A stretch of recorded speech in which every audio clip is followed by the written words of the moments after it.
Дорогие друзья, я рад приветствовать вас на канале Печь Камины. Меня зовут Александр. Как всегда, продолжаю знакомить вас с отопительным и печным оборудованием. Сегодня я нахожусь в загородном доме, в дачке, где мы устанавливали печь камины и монтировали дымоход. Собственно говоря, эта дачка за моей спиной, она такая небольшая, двухэтажная. Мы сейчас все внутри с вами посмотрим. Но для начала я хотел бы обратить внимание на дымоходную систему и немножко рассказать о ней. Пойдемте посмотрим, что с ней такого интересного. Итак, друзья, на дворе у нас 15 октября. Еще пока погода позволяет находиться на улице, собственно говоря, даже в таком вот формате летней одежды. Переходим к нашей дымоходной системе. Что же здесь такого интересного и на что следует обратить внимание? Ну, прежде всего хочу сказать, что при выборе камина стоит, конечно, подбирать место для вашей печи и дымоходной системы так, чтобы это было, в общем-то, достаточно удобно. В данном формате у нас с заказчиком речь о печке зашла уже слишком поздно. Он приехал к нам, изначально не хотел ничего подбирать. Ну, в общем-то, устанавливать какой-то камин или печь камин, а потом решил установить, потому что это дешевле немножко, чем газовое отопление. И когда дошли до монтажа уже, собственно говоря, поняли, что нам не избежать вот такой вот конструкции. Что здесь? У нас идет каркасник. Здесь проходили мы сквозь стенку и выходили по, соответственно, фасаду и через кровлю. Кровля вот такая вот достаточно скатная, поэтому пришлось устанавливать несколько тяг жестких для того, чтобы обеспечить нормальную высоту дымохода. Через стенку мы прошли метровым участком трубы.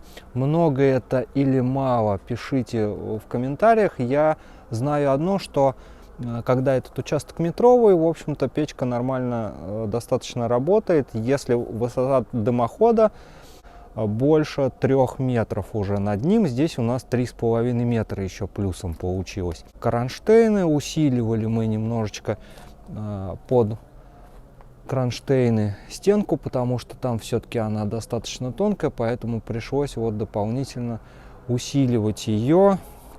И вырезали деревяшки, немножко жесткость повысилась. У нас 800 кронштейн здесь, тройничок, конденсатоотвод. Здесь мы прошли через стену. Размер вот этого листа 500 на 500 идет. Вырез у нас получился 45 на 45. Это то, что мы делали в стенке. Подклеивали туда гидроизоляцию и пароизоляцию, восстанавливали мембраны. И короб собирали из силиката кальция. Я обязательно прикреплю фотографии, как это все выглядело до момента зашивки, когда уже все стало вот так вот красиво и хорошо. Ну что, ребят, вот такой вот дымоход получился. Вот они, крепления к кровле, вам тоже покажу. Соответственно, через кровельные саморезы и герметик там тоже они крепились, для того, чтобы ничего не подтекало. Почему 45-й не стали углы делать? У нас получилась бы следующая с вами система. Ребята, у нас бы были, получается, здесь тройничок выходил, он бы опустился вниз, чтобы вот этот вот лист не цеплять, кронштейны бы опустились вниз, и здесь уже под ним было бы не пройти. А так я свободно в рост хожу и никому ничего не мешает. Поэтому принято было не ставить тройник здесь сразу и 45-й углы пускать, а вот именно через 90-й и туда наверх. Вот такая вот система. Вот именно поэтому мы туда монтажку подняли выше, для того, чтобы тоже не заскочить на лист. Она через полметра стоит. Вот так, чтобы все было красиво и аккуратно, необходимо было сделать проход тут внизу, для того, чтобы это было комфортно ходить. Пойдемте смотреть, что у нас внутри. Ну что ж, давайте, друзья мои, заглянем вовнутрь. Есть такая терраса. Пару слов забыл сказать о производителе дымоходной системы. Коль мы здесь проходим мимо вот этих вот коробочек, то это компания Теплов и Сухов. А дымоход 150 на 210 получился. И заходим вовнутрь.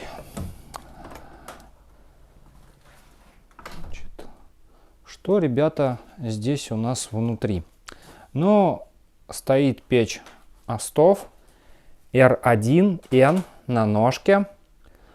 Под ней лист металла черный, 1,20 на 1,20 м, вот такой вот скругленный. Стена выполнена из керамогранита. О ней чуть позже расскажу. Здесь же дровник, тоже, который компания Astov выпускает, такую вот вертикалочку. Вот. Ну и расскажу вам о помещении. Значит, тоже, да, была задача, какую печку сюда поставить, что делать, было непонятно до конца. И вот пришли к тому, что у нас вот такая вот получилась вертикальная печка на ножке. Она мало пространства занимает. Рассматривали еще достаточно много вариантов. Ну и сошлись с заказчиком именно на этой печке.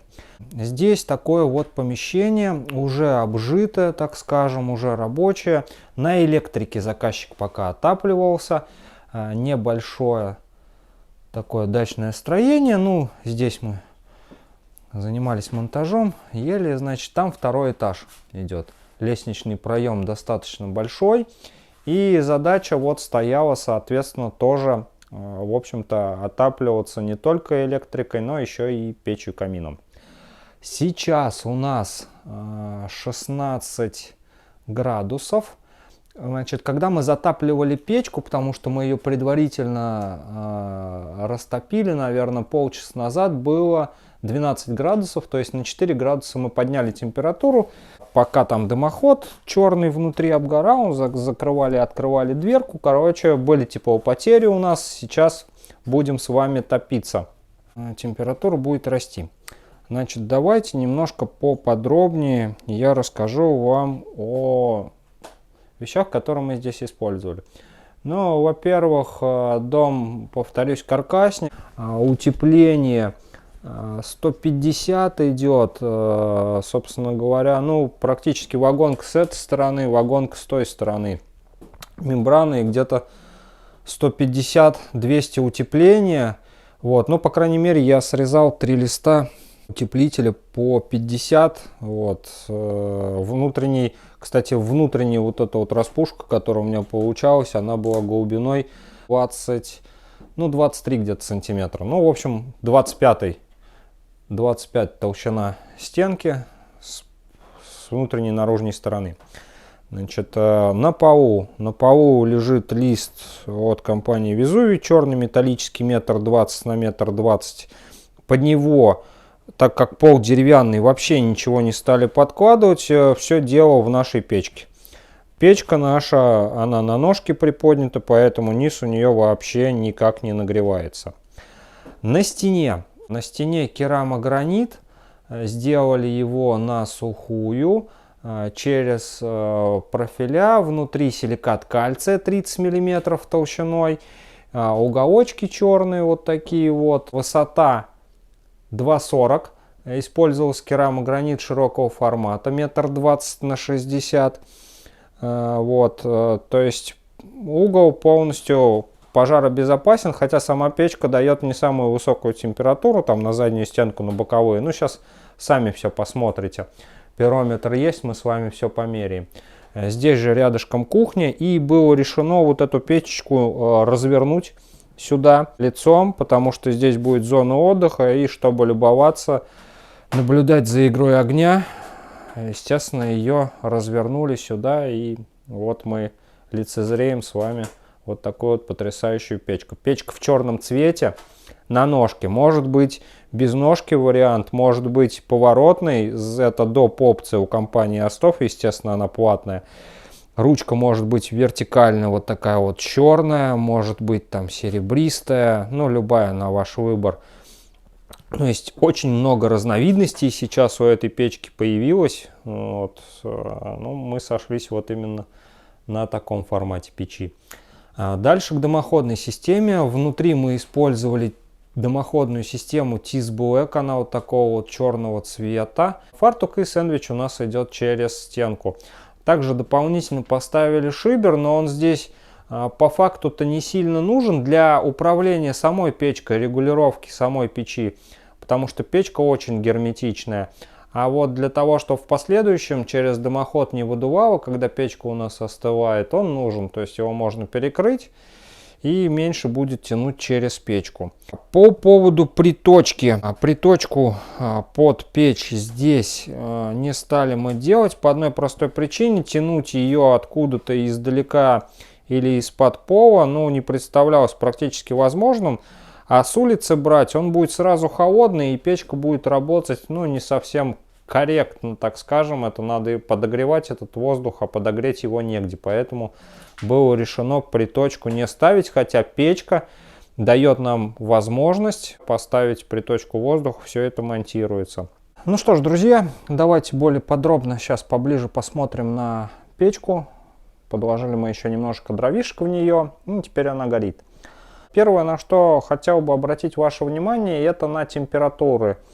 Те, которые выдает данная печка, и как близко можно ставить ее к возгораемым поверхностям. Здесь мы перестраховались по полной программе, так скажем, потому что дом деревянный, полностью каркасник, поэтому сделали печной угол, соответственно, керамогранит, под ним силикат кальция. Но сейчас нагрев вы сами посмотрите, потому что во многих видео такие печки проскакивают, и стоят они достаточно близко к деревянным поверхностям, и все, в общем-то, нормально. Здесь мы пошли по своему пути, и я думаю, не ошиблись, потому что, ну, всякое бывает. Вот, и как топить, какие температуры. Давайте первое, что посмотрим, это вот, так как под лист металлический, под пол мы не стали ничего подкладывать, топим, ну, уже, наверное, приблизительно где-то в районе часа. Так, давайте сейчас подойдем поближе с камерой и посмотрим. Вот, по пирометру я промерю. Вот температура на полах, на листе, вот, ну, 19, где-то 20 даже градусов, вот в передней части перед печкой. Вот, а здесь на полу, в принципе, ничего. На ножке давайте посмотрим, что, как у нас ножка прогревается. Ну, 15-16 градусов. То есть здесь, в принципе-то, и гореть по большому счету нечему. Дальше идем. Дальше смотрим температуру на керамограните за печью. Давайте посмотрим. Значит, здесь вот вам показываю. 18-19 градусов. Здесь в районе дымоходной системы температура уже повыше, но там у нас изоляция идет. Давайте посмотрим, что здесь, потому что вот, повторюсь, я могу, в принципе, свободно держать руку. Печка холодная вот с этой стороны, она очень хорошо охлаждается за счет того, что внутри вермикулит, и еще здесь мощнейшая конвекция идет, боковые стенки тоже разогреты, но вот, повторюсь, я пока рукой могу держать. Давайте я покажу вам температуру на боковых стенках. Вот 46 градусов. Вот. Верхняя крышка. А вот верхняя крышка уже 130. Вот такая вот приличная достаточно температура. Но опять же, это минимальная температура для печей с такой характеристикой. Значит, здесь вот, опять же, на керамограните у нас практически нет температуры. Ну, на стенах 20 градусов. Вот. Керамогранит, в принципе, холодный. Керамогранит холодный, как и тыльная сторона печки. Вот. О чем это говорит? Это говорит о безопасности этой печи. Вот. Но мы ее, конечно, сейчас еще покочегарим, поэтому температура-то поднимется. Я вам предварительно снял, мы ее топим в таком щадящем, грубо говоря, режиме. Дымоходная система TIS Black. Давайте посмотрим сейчас, сколько у нас на дымоходе. 255. Здесь 200. Ну, смотрим вот колено, вот куда приходит. Ну и давайте посмотрим вот первая дымоходная часть, где идет. Здесь сейчас 63 градуса. Пока температура, ну, такие, скажем, супер минимальные. Вот. Теперь к печке. Печка имеет такое вот панорамное стекло. Я уже много раз показывал печку в своих обзорах и в тесте на заводе Остов в Воронеже, когда мы были. Эта печка тоже была как тестовый образец, затем несколько раз я снимал ее, соответственно, в работающем виде. Потрясающая печка с большим панорамным стеклом. Я думаю, это достойный ответ практически любым европейским печам, тем более, что компания Остов сейчас очень сильно, так скажем, продвинулась в направлении, в этом постоянно они что-то делают, что-то улучшают. Сейчас даже придраться, собственно говоря, в печах линейки R, ну, не к чему. Там такое количество разновидностей на любой вкус и цвет.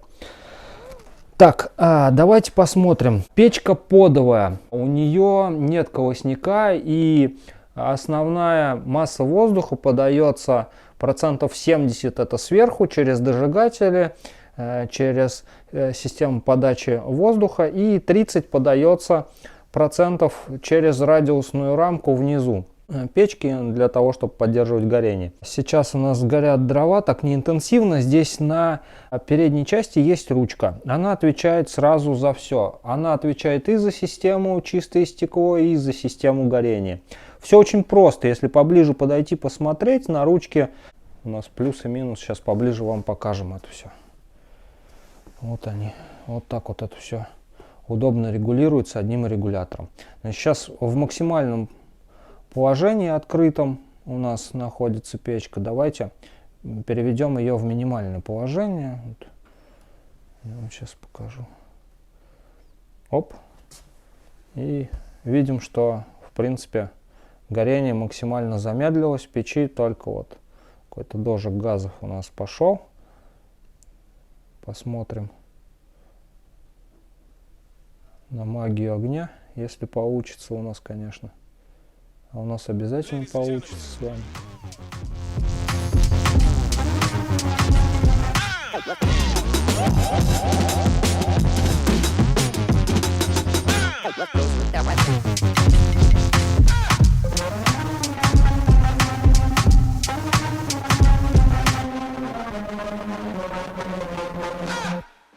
Несмотря на наличие даже плохих дров, у нас стекло в принципе вообще не подкоптилось нигде. Система-то чистое стекло здесь работает очень классно. И плюсом ко всему, ну, на начальном этапе розжига у нас шамот где-то там подкапчивался, не шамот, а вермикулит. В этих печах именно вермикулит используется, он очень легкий, вот, и держит гораздо больше температуры на разрушение. И вот он сейчас очистился, это говорит о том, что температура-то внутри топливной камеры больше 600 градусов, при этом сажа начинает гореть. Система отбойника здесь представлена тоже зубом из вермикулита, он принимает на себя основной удар. Ну и печка горит так достаточно ярко при подкладке определенного количества дров. Сколько дров закладывать сюда нужно? Ну, по большому счету, когда вы уже разожгли печку, достаточно одного хорошего большого полена, которое даст достаточно высокую температуру. Ну, опять же, когда вы прогреваете дом, естественно, чуть больше нужно расходовать дров. Ну, то есть вы расходуете именно столько, сколько вам нужно, печка даст. Температура, кстати, поднимается и поднимается у нас здесь, ну вот, сколько уже, 17,5, еще 1,5 градуса, пока мы с вами вот просто разговаривали, еще 1,5 градуса у нас прибавилось. Сейчас я пирометр-то положу и еще одно поленце положу большое туда внутрь топливной камеры. Значит, что интересного, компания Остов дает нам возможность безопасно подкладывать дрова, потому что в каждую свою печку, топку она подкладывает такие вот перчатки термостойкие, которые позволяют положить дрова. Значит, ребят, напоминаю вам такую маленькую хитрость. Ну, ручка, естественно, холодная. Это я взял для того, чтобы просто полено подложить.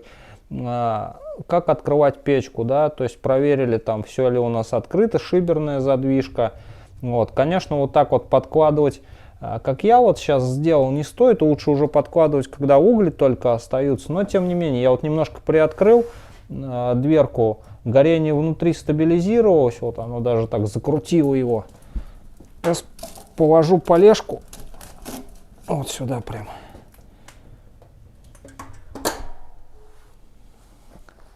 Это для того, чтобы показать вам максимальную картинку по горению. Она достаточно быстро сейчас схватится, потому что температура очень высокая в топливной камере. Вот. И я вам покажу, поэкспериментируем с вами с процессом горения. Ну, что у нас схватилось? Немножечко полежка подложенная. Кстати, вот видно, как дожигатели работают. Ну, сейчас прям топливная камера вся такая прям в огне. Очень мощное, ярко интенсивное горение на печке на этой. Вот. Ну, давайте я сейчас попробую. Передам камеру. Пока у нас... Оп, видите, все просто, потухло просто печка.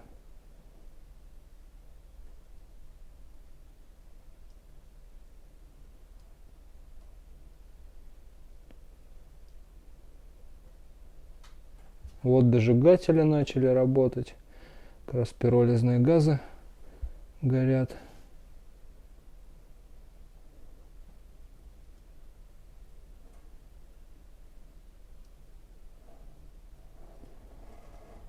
Мы хотим с вами получить максимально яркую картинку.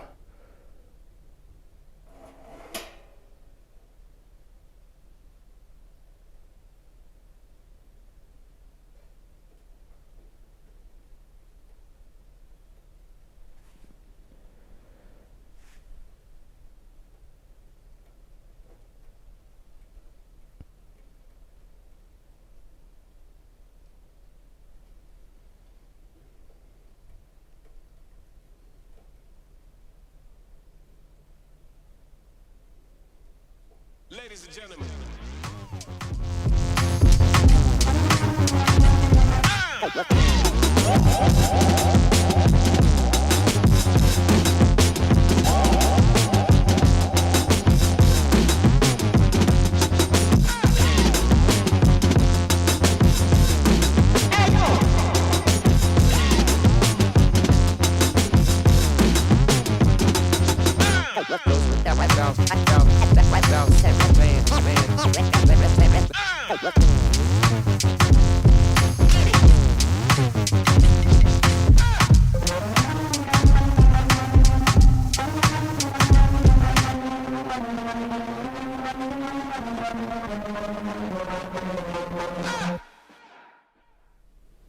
Ну что ж, друзья, я на этом завершаю свой обзор на печку от компании Остов и установку ее, в общем-то, дымоходную систему в этом небольшом дачном домике каркасном.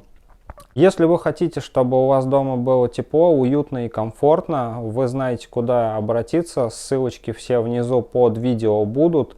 Мы рассчитаем смету дымохода, смету монтажа, подберем вам отопительный прибор, который подходит именно под ваше помещение. Установим, смонтируем, покажем, как пользоваться. Подарим вам настоящее тепло от дров.